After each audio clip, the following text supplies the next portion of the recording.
I guess you could say that our genealogy is from the name Strain, the family Strain, S-T-R-A-I-N. They came from Limestone. And then the Darden family, who really traces our true family to a gentleman named William Augustus Darden, who moved here from Georgia, and he married Jenny Strain.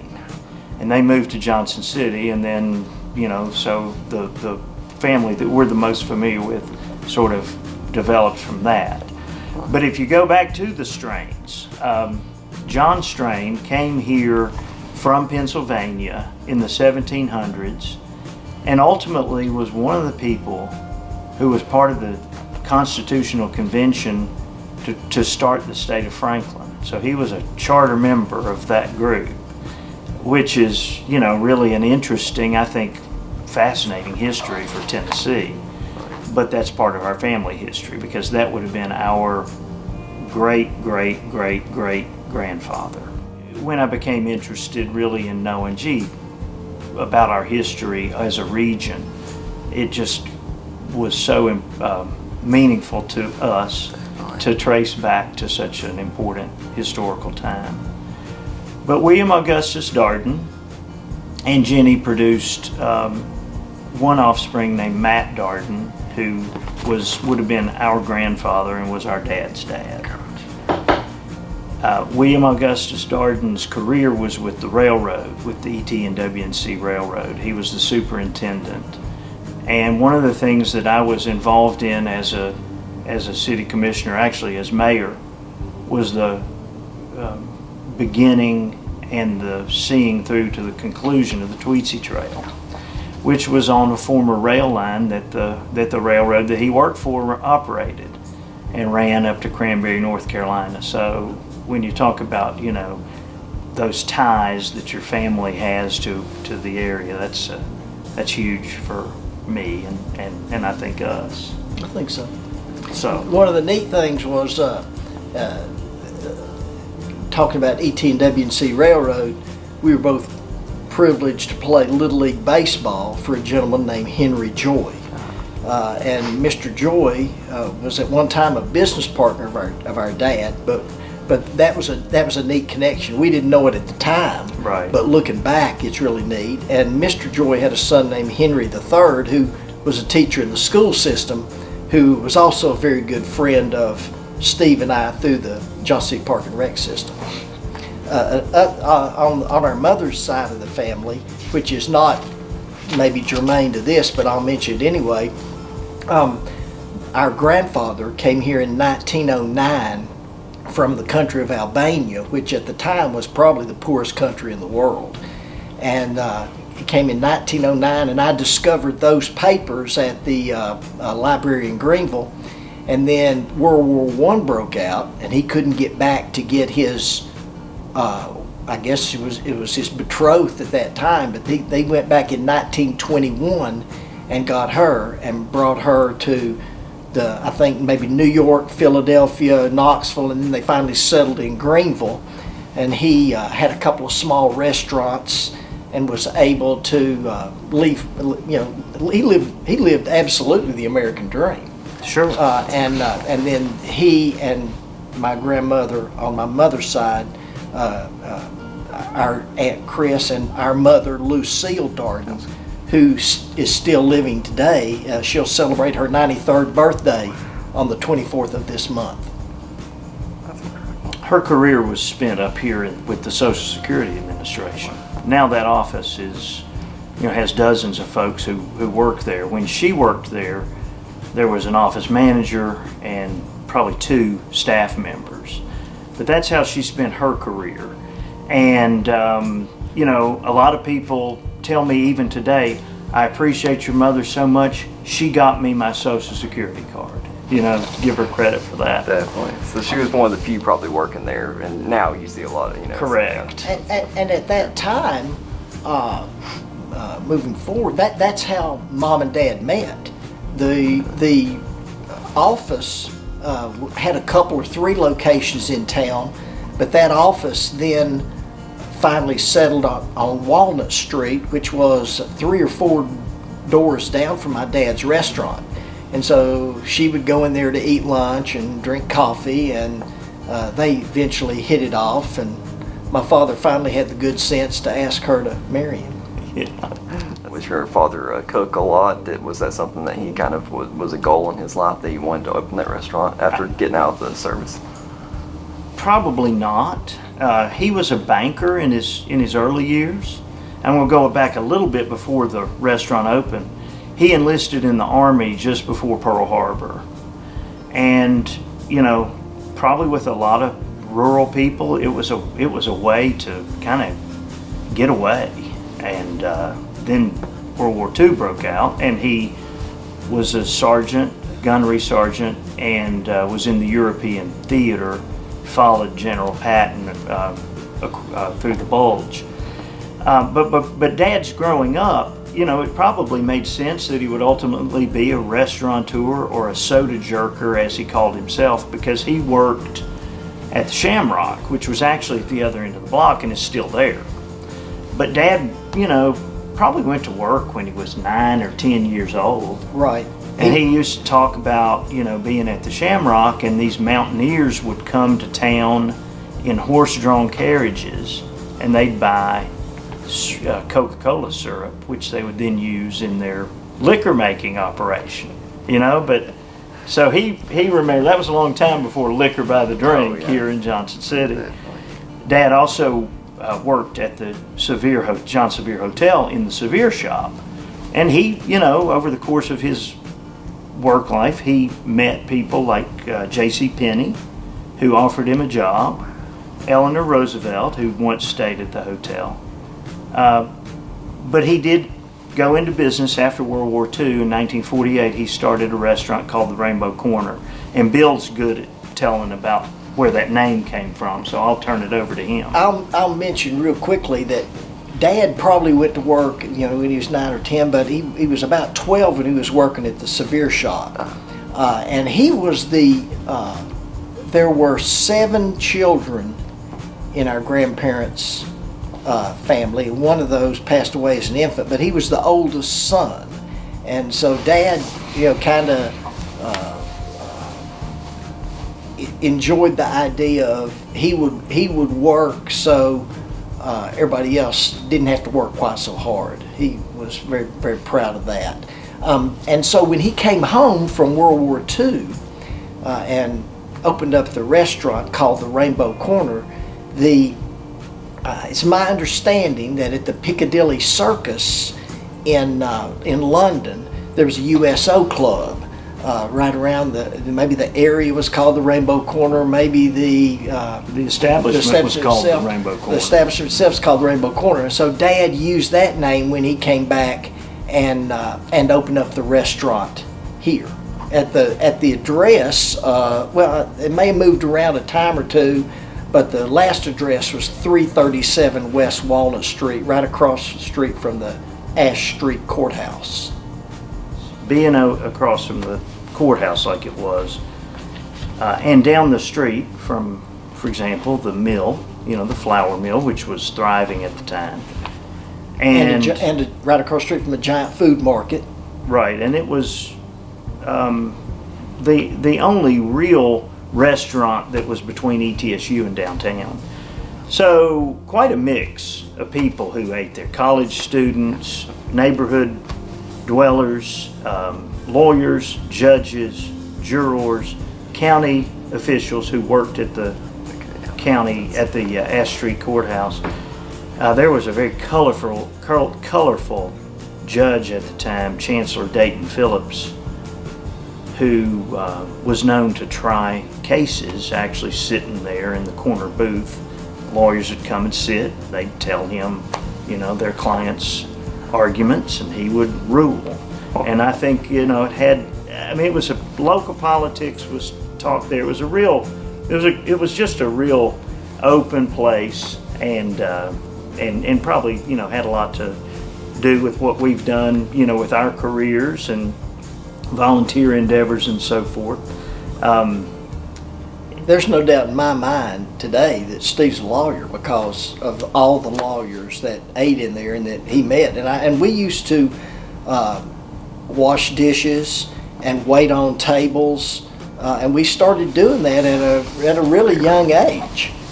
Oh, yeah. Along with the ladies that worked in there as well. And you knew if the phone rang at 7 a.m. on a summer morning, you were going to be washing dishes pretty soon because one of the regular employees had failed to come in. But if we could just a little bit about Dad's generation of his brothers and sisters. Yeah, definitely. Bill mentioned that there was a sister who died in her infancy, but the youngest of all the children was Tommy Darden, who ultimately, along with our Aunt Joanne, owned Darden's Clothiers, which was a popular men's and women's shop in town up until probably the 90s. And he got his start at a downtown clothier called Hannah's, which was an old men's shop. And our Aunt Dorothy was also a partner at Hannah's men's shop. Our Aunt Martha worked for many decades at Massengill's clothing store downtown. So there was a big tie-in to downtown, and they lived only 3 or 4 blocks from the central business district. So they would walk every morning, with those high heels clicking along down Roan Street to wherever they worked downtown. Our Aunt Helen was the valedictorian of her class at Science Hill, and the only other sibling I've not mentioned is Vincent, who was one of the best athletes of his era at Science Hill and played on a very storied football team and was a track athlete. So there've been a lot of people who made their mark on our community throughout its 150 years and before. Vincent was a little bit of a character. He had a couple of nicknames. One was Red for his hair, and the other one was Ting. I don't know why they called him Ting, but he played with Kermit Tipton. I believe it was on the 1938, 1939, and 1940 teams at Science Hill. There were some really great players. I think in those 3 years they only lost maybe 2 games. Had some tremendous games with Knoxville teams, Kingsport teams, and local teams. But he was also a track athlete and ran the hurdles, and he kept a record for a number of years. You'd look at the records and they'd say 1960 something, 1970 something for times, and then you'd look up there and you'd see Vincent Darden 1942 or something like that. So, but he was a character. Going back to the restaurant just a moment, one of the greatest joys that I have in life at this point is when someone will come up to tell me, I used to eat in the Rainbow Corner. And it was kind of a hangout. It was kind of a happy days type place. They had curb service and the jukebox. And I remember when when Dad retired, they kind of had a cake, and a lot of people came through there to shake hands. I may be wrong about this. It may have been little Bob Evans, who was a football coach at Science Hill and had worked at Science Hill, maybe Mickey Jilton. And one of them said to the other, "Boy, I wish these walls could talk." And the other guy looked right at him and said, "You ought to be glad that they can't." But I've had people as recently as 2 or 3 years ago come up to me and say, "Your dad gave me the first job I ever had." And to say it with just such gratitude for that, I mean, it really makes you feel good to know that your dad touched a lot of people's lives through what was a commercial enterprise, somewhat of a money-making venture, I would say, but in many ways just a ministry of sorts to a lot of Johnson City's youth and others. So Dad used to say in the later years of operation that it was a non-profit organization. And also something else, and I had this happen probably 3 to 4 weeks ago. Somebody told me that they used to date in Johnson in the Rainbow Corner. That they and their husband or they and their boyfriend or whatever would have dates in the Rainbow Corner. Yeah.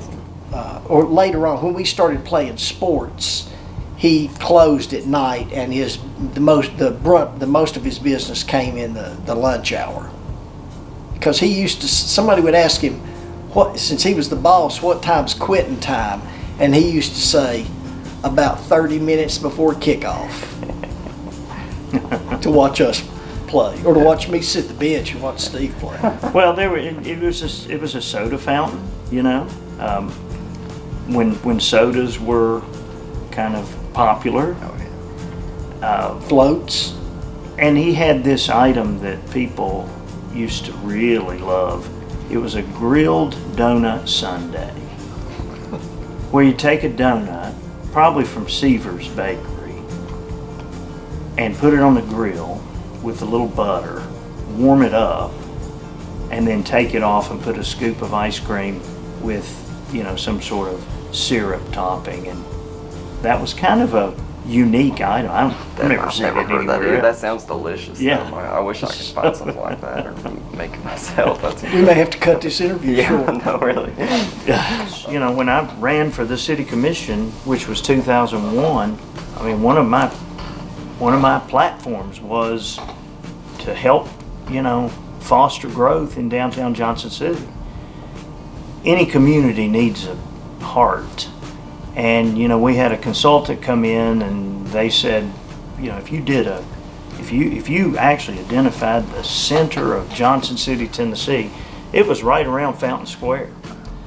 And so, we did a lot of things from an infrastructure standpoint that really led to the enticement, if you will, of the private sector to come down there and do business. For the public sector to step forward and invest in itself only made sense to me and the colleagues I had on the commission and those who ran the city at the time. So I think when we got serious about flood eradication and demonstrated that, hey, you can put a business down here and not be overly worried about flooding, you can see we're making progress. I think it really is gratifying to see what has happened. And I think the Tweetsie Trail was, an offshoot of that. Things that we did and things that continue. It's just really, I think my Aunt Dorothy, who said Johnson's downtown will be back someday, has been proven right. And I'm glad to have be able to contribute to that. The Tweetsie Trail to me was I guess the example I would point to of something that had some question in the beginning, some naysayers, but at the end of the process, what a home run it's been. And it was here at City Hall in, I guess, January of 2006 when we first had a meeting with some executives at Genesee and Wyoming Railroad who were on the verge of just abandoning that track. And if they had, that land would have reverted to the property owners who were situated on either side of it. So we convinced them to do business with us, and we put the land through a rail bank process, which they had to lead, and the rest, several volunteer efforts later, we have, to me, what is just an amazing example of a public-private partnership coming together that ultimately gave people a place to recreate and has made a very visible link between where we live, between Johnson City and Elizabeth, and between Washington County and Carter County, two communities that always had a kinship because of the railroad. And now that still lives in a different form with the Tweetsie Trail. So as you can tell, kind of proud of that. And I'd like to say how proud I am of what Steve did on the city commission in a lot of ways. It makes you proud to see your younger brother to be on the camera on Thursday nights. I can't tell you how many times that I was sitting in the recliner and something would happen down here, and I would stand up and tell my wife Caroline, I said, I'm going down there right now and tell them what the reallys are. But also, there are a couple things I'd like to mention is, we were both real active at Science Hill. We both at that time they had service clubs. We were both president of the Junior Civic Club. He was captain of the football team, played baseball, and I was a big supporter of all sports. And one year they had I was the first or second senior speaker. There had been some years that they'd had speakers, and then some years that they didn't. And so when I was chosen by the classmates to do the senior speech in 1975, which was, to me, still is one of my highest honors, because the people that I knew all my life did that. And I'd also like to mention the park and recreation system here in Johnson City. I think we have a tremendous park and rec system, and what that does is it allows almost everybody to participate in not only sports but also dance. Princeton Arts Center. There are a lot of it. When you say parks and recreation, it doesn't just mean sports.